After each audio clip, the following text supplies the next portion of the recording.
እዚህ ቦታ ላይ እንደገና እንገናኛለን የሚል ሐሳብ አልነበረኝም። ብዙዎች ለምን አትናገርም የምትሉኝ አላችሁ። አንድ እውነት ስለራሴ የምነግራችሁ በማንም ተጽዕኖ ዝም አልልም፣ በማንም ተጽዕኖ አልናገርም። ምናልባት እዚህ መድረክ ላይ ስታዩኝ ብዙዎቻችሁ ግራ እንደተጋባችሁ ይገባኛል። እኔ ከውጭ ነው የመጣሁት።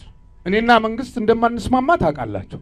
እና ለዚህ ጋር ስታዩኝ ይሄ ሰውዬ ብልጽግና ነው ብላችሁ እንዳይሆን መረምራለሁ፣ እጠይቃለሁ፣ የሚሰማኝን እንደ ዜጋ እቃወማለሁ። በጎ ሲሆን ደግሞ በጎ ነው እላለሁ። በልዩነት መኖር እንደሚቻል ማሳየት መቻል አለብን። በፖለቲካ ሐሳቢያችን እኔና መንግስት አንስማማም፣ ግን በውስጡ ያሉት ዜጎች ደግሞ ሁላችንም እኩል ነን በዜግነት። የዜጋዎች ሞት፣ የዜጎች መጎዳት እያንዳንዳችንን ሊያመን ይገባል። እነዚህ ኢትዮጵያን አይወክሏትም። ይሄን ብልጽግና እኮ በርሜ በልጠዋል። ትናንት አልነበረም።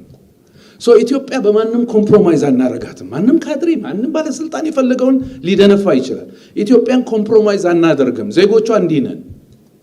ነገ ይሄዳሉ ወይ በምርጫ ጨዋ ሆነው በምርጫ ተሸንፈው ይወጣሉ፣ ወይም በህዝባዊ አመጽ ይወርዳሉ። ይሄ እኮ ምንም ሳይንቲስት መሆን የለብህም ይሄን ለመናገር።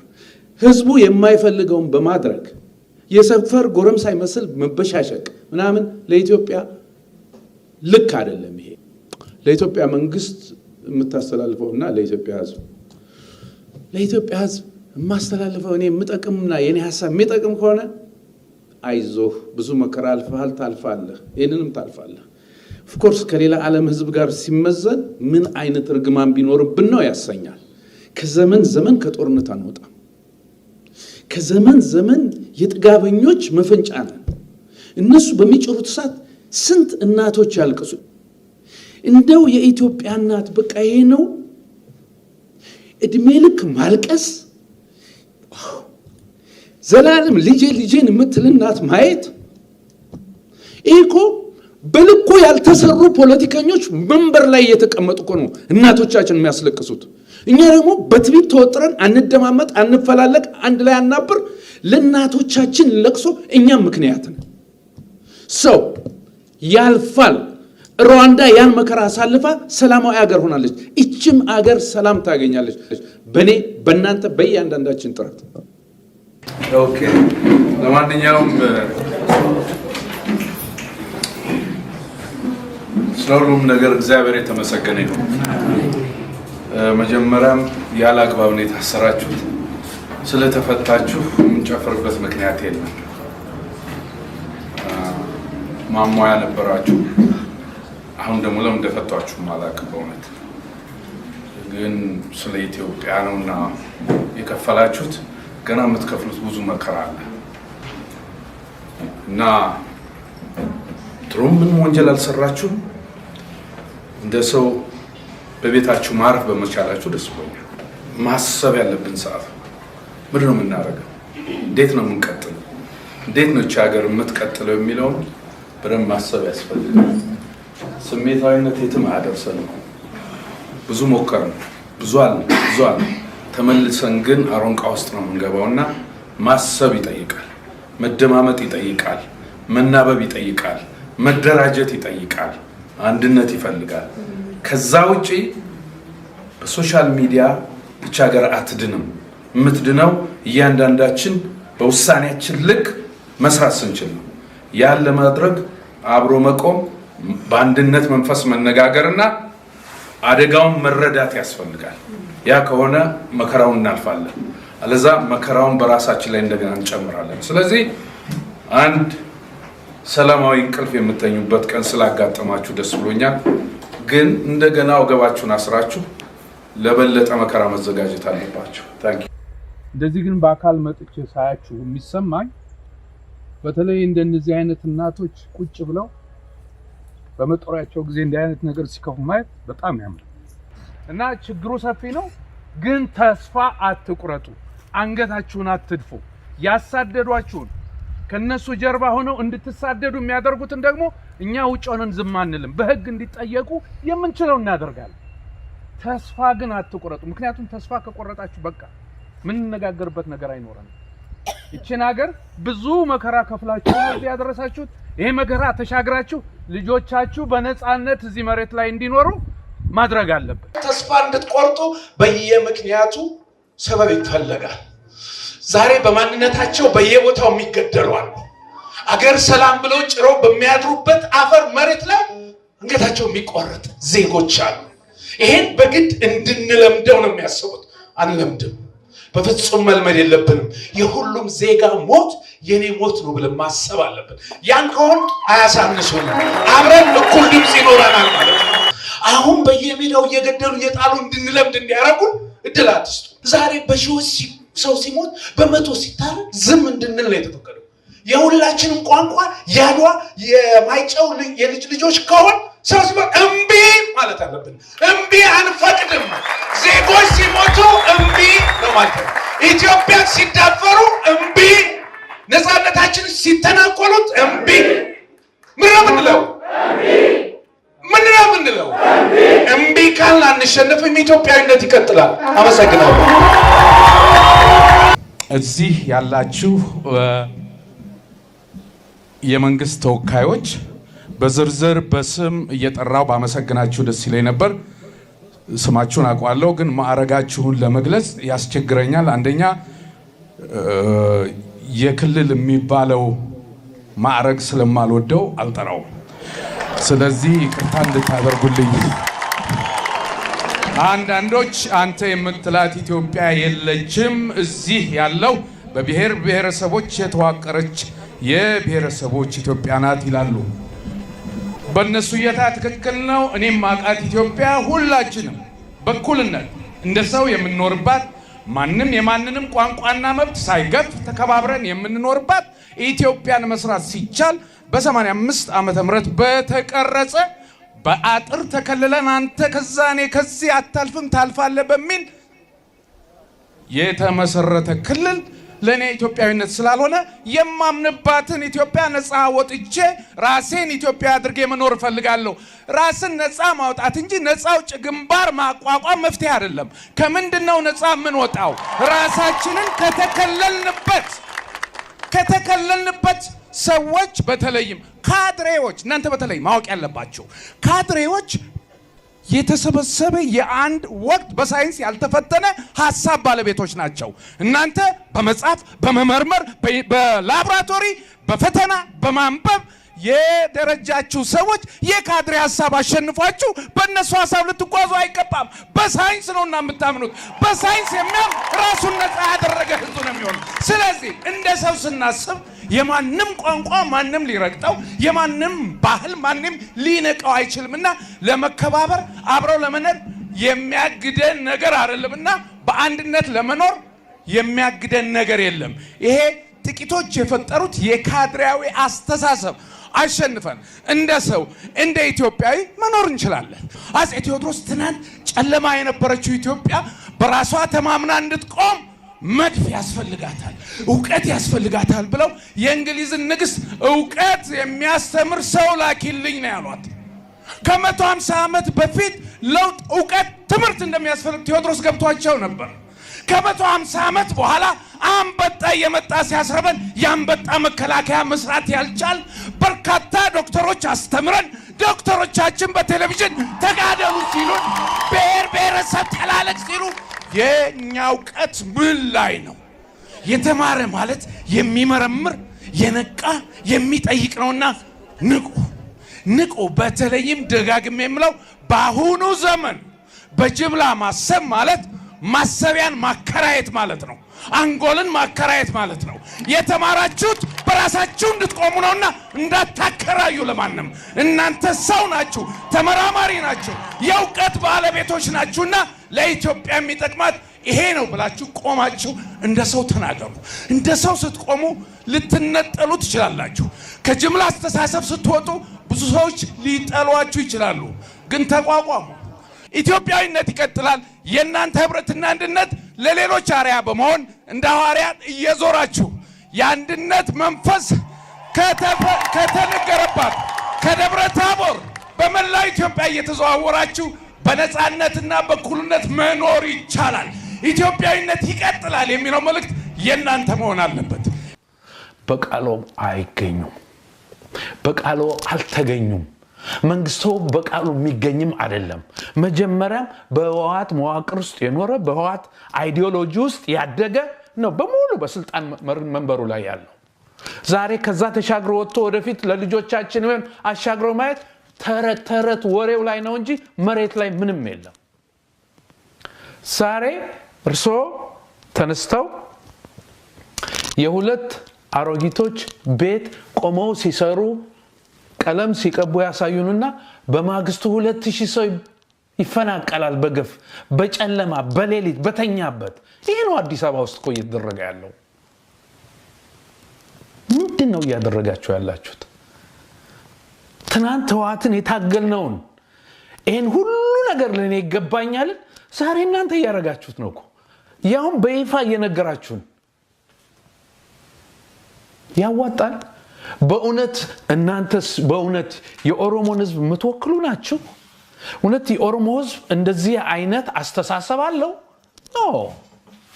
ጥቂቶች ስልጣን ስትይዙ እንደዚህ የምትሆኑት ህዝብን ከህዝብ በማጋጨት የእናንተን ክብር ከፍ የምታረጉም ይመስላችሁ? ኦሮሞዎች እናውቃለን እኮ የኢትዮጵያ ጀግኖች፣ የኔን ሂሮዎች አንድ ባንድ በየመድረኩ በየሜዳው ስናገር ነው የኖርኩት። ጥላሁን ገሰሰ፣ ደራርቱ ቱሉ፣ ጸጋዬ ገብረመድህን፣ ጀነራል መርዳሳ ሌሎሳ፣ ጀነራል ደምሴ ቡልቶ፣ ጀነራል መርን ንጉሴ፣ ስንቶቹን እናንሳቸው? እነዚህ እኮ ኦሮሞዎች ናቸው። እነዚህ እኮ ናቸው ሞተው ኢትዮጵያን ያቆሙ። እነዚህ እኮ ናቸው በእያንዳንዱ የሙያ ዘርፍ ይችን ሀገር ትልቅ ያደረጉ። ከየት የመጣ የእናንተ የአክራሪነት ፖለቲካ? እንዴት ነው በኢትዮጵያ ምድር በሳምንት በወር በ15 ቀን ህዝብ ኦሮሚያ ውስጥ አልተጨፈጨፈም? ኦሮሚያ ውስጥ ባንክ 20 ጊዜ አልተዘረፈም? የኦሮሚያ ፕሬዝዳንት ወጥቶ ባንደበቱ እንሰብራቸዋለን ሰብረናቸዋል እንዲናርጋቸዋለን አላለ? የቂም ፖለቲካ የት ያደርሳችኋል? እናንተ በዛ ቂምና ለመታችሁ ስልጣን ያዛችሁ። ዛሬ ያባረራችኋቸው፣ የገደላችኋቸው፣ ያፈናቀላችኋቸው ለልጆቻቸው ነግረው ልጆቻቸው ቂም ቋጥረው ነገ እንደናንተ ጉልበት ሲኖራቸው ተያይዘው መተው ተመሳሳይ ወንጀል ይፈጽማሉ። ይሄ ነው የብልጽግናው ጉዞ። አደራ ላለው በተረፈ ኢትዮጵያውያን ወገኖቼ ብሔርተኝነት በኢትዮጵያ ውስጥ ያመጣውን አይታችሁታል። መልእክቴ ለመላው ኢትዮጵያዊ ነው። ህወሓት የሚባለው ቡድን በብሔርተኝነት ተደራጅቶ በብሔርተኝነት አድጎ በብሔርተኝነት ያመጣውን መዘዝና መከራ በአይናችን አይተናል። ብሔርተኝነት መጨረሻው ይሄ ነው። ስለዚህ ከዚህ ካልወጣን አደጋለ። ይሄንን 30 ዓመት ስናገር ነበር። ይሄ ህገ መንግስት በብሔር ያደራጀን ህገ መንግስት ካልተቀየረ ኢትዮጵያን ይዟት ይጠፋል ስንል ሁላችንም እንጠፋለን ማለት ነው። ብዙ ስለሆን በጣም ጥቂት ስለሆን ምናምን አይደለም። ይሄ ህገ መንግስት የመጥፊያችን ምልክት ነው። አሁኑኑ አስቸኳይ መንግስት እንደሌሎቹ ፕሮጀክቶቹ እዚህ ላይ ትኩረት ሰጥቶ ለውጥ የሚመጣበትን መንገድ እንዲያመቻች፣ ኢትዮጵያውያንም በብሔርተኝነት የትም ልንደርስ አንችልም። እንደ ኢትዮጵያዊ ጠንክረን ከቆምን በየቤቱ አኩርፎ የተቀመጠው ኢትዮጵያዊ ሁሉ እንደ ቀድሞ ወደ ኢትዮጵያዊነት ተመልሶ ኢትዮጵያ ላድን ካለ መለወጥ እንችላለን። ድሮም ማንም መጥቶ አልታገለልንም። ዛሬም እኛ ነን ባለቤቶቹ ብለን ከተነሳን ይሄን ለውጥ ማምጣት እንችላለን። ስለዚህ አየሩን፣ ሚዲያውን፣ አገሩን ብሔርተኞች ስለወረሩት ኢትዮጵያውያኖች አንገት ደፍተን አገራችን ስትፈርስ ማየት የለብንም። እኛ ብዙ ነን። ኢትዮጵያዊ ኃይል ዶክተር አብይ ከመጣ በኋላ ስለተበተነ ብሔርተኞች ያሸነፉ ስለመሰላቸው ነው። መሪ ሲኖር ይሄው የኢትዮጵያ ኦርቶዶክስ ተዋሕዶ ቤተክርስቲያን በመሪዎቿ በአባቶቻችን እየተመራ ስንት ህዝብ እንደተንቀሳቀሰ አይተናል። ኢትዮጵያዊነትን ለማንቀሳቀስ የምትፈልጉ ኢትዮጵያውያን ዛሬ እንነጋገር፣ እንገናኝ። በኢትዮጵያዊነት ተያይዘን ይሄን አጥፊ የሆነ ስርዓት ቀይረን የእኩልነት ሀገር እንድትሆን አብረን እንቁም፣ እንነጋገር። ኢትዮጵያዊነትን ለማስቀጠልና ለማስመለስ የሚደረግ ትግል ካለ ዛሬም ከፊት እገኛለሁ። ዛሬ ልላቸው የምችለው ባለመተኮሳችን፣ ባለመገዳደላችን፣ አንድ ቀን ባሳለፍን ቁጥር የአንድ ሰው ህይወት ማትረፋችን ከምንም በላይ ነው። ይህን ደግሞ የወቅቱ ጠቅላይ ሚኒስትር 2 ወር ከመዋጋት 20 ዓመት መደራደር ነበር ያሉት። ይህን በተናገሩ ዓመት ሳይሞላ ነው እንደገና ለሌላ ጦርነት። ይሄ ህዝብ ስንት ጊዜ ጦርነት ይሸከማል? ስንት ሰው ይሙት? 1 ሚሊዮኑን ወደ 2 ሚሊዮን ለመቀየር ነው ጦርነት የታወጀው። አሁን መሆን ያለበት ከጦርነት በፊት ሁሉንም ድል፣ ሁሉንም መንገድ እንሞክር። ስለዚህ በአማራው ህዝብ የተነሱ ጥያቄዎችን ለመፍታት ድርድር ይቅደም። መግደሉ ነገ ይደረስበታል። ብዙዎች ሞተዋል። ያለፈው ጦርነት ላይ የሞቱ ወታደሮች እኮ እስከዛሬ ወላጆቻቸው በአግባቡ መርዶ አልተነገራቸውም። ለሌላ ሞት መጣደፍ ምን ማለት ነው? የምን አስቸኳይ ጊዜ አዋጅ ነው? በአስቸኳይ እንነጋገር ይባል እንጂ። ስለዚህ የኢትዮጵያ መከላከያ ሰራዊት አባሎች እባካችሁ በወገናችሁ ላይ አተኩሱ። የአማራ ክልል ባለስልጣኖች ለዘመናት በተለይ ላለፈው 32-33 ዓመት በአማራ ህዝብ ላይ ያደረሳችሁትን በደል በማስረጃ በመረጃ በሁሉ ነገር አስቀምጦ መዘግዘግ ይቻላል ያደረጋችሁትን። አሁን ላለንበት ሁኔታ ግን እሱ በቂ አይደለም። ይቆይ።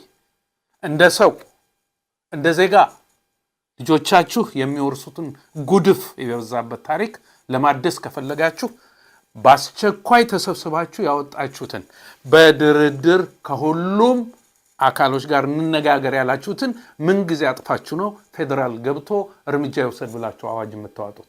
ታሪካችሁን ማደስ ለልጆቻችሁ ታሪክ ማስቀመጥ ከፈለጋችሁ ዛሬውኑ ተሰብስባችሁ በአስቸኳይ ውሳኔያችሁን ቀይራችሁ ድርድር እንዲጀምር ጥያቄ አቅርቡ። እናንተም እንደ ሰው መንግስት ነን ብላችሁ ካመናችሁ ይሄን ጥያቄ ዛሬ አድርጉ። አለዛ በታሪክ ለልጅ ልጅ የሚተላለፍ የታሪክ ጠባሳ ጥላችሁ ታልፋላችሁ። ማዋረድ፣ መሳደብ፣ መተቸት ይቻላል። እሱ ጊዜው አሁን ስላልሆነ ነው። አሁን ነፍስ እናድን።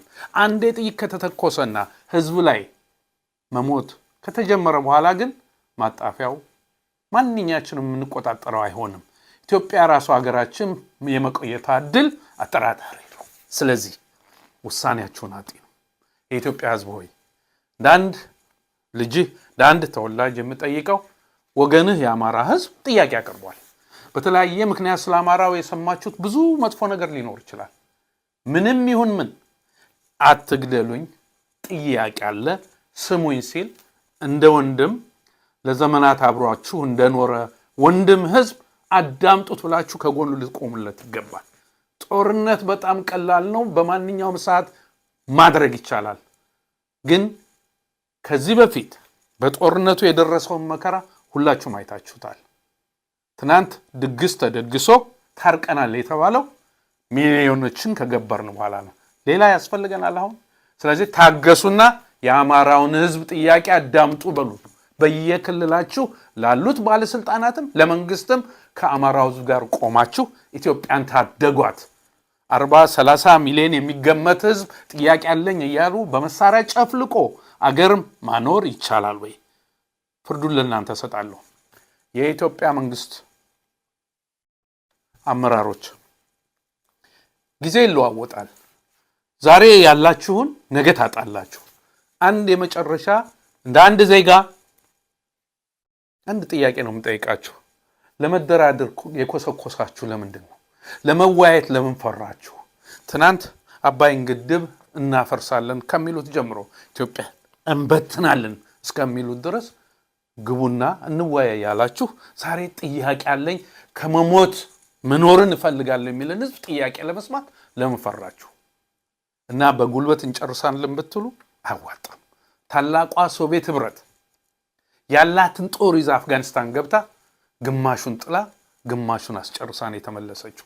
በዓለም ቴክኖሎጂ፣ በሚሊተሪ፣ በገንዘብ በሁሉ አንደኛው አሜሪካ ዜጎቿን መሰብሰብ አቅቷት ከአውሮፕላን ላይ ሰዎች እየወደቁ ከአፍጋኒስታን አምልጣ ወጣለች። ከህዝብ ጋር ተጣልቶ ያሸነፈ ምድራዊ ኃይል የለም። የህዝብ ጥያቄ አዳምጡና መልሱ። አይ ብላችሁ በህዝቡ ላይ ጦርነት ካወጃችሁ እኔ መዋጋት አልችልም፣ መተኮስ አልችልም። ዛሬም ግን ከህዝቤ ጋር ወርጄ ውሃም ቁስለኛ ማንሳትም አደርጋለሁ። መግደል ባችል ለመሞት ፈቃደኛ ነኝ። የኢትዮጵያን ህዝብና የአማራውን ህዝብ ጥያቄ ሰምታችሁ ምላሽ ብትሰጡ ኢትዮጵያ ትድናለች። በትዕቢታችሁ ከቀጠላችሁ ደግሞ ሌሎች ትዕቢተኞች የደረሱበትን ውድቀት ትከናነባላችሁ።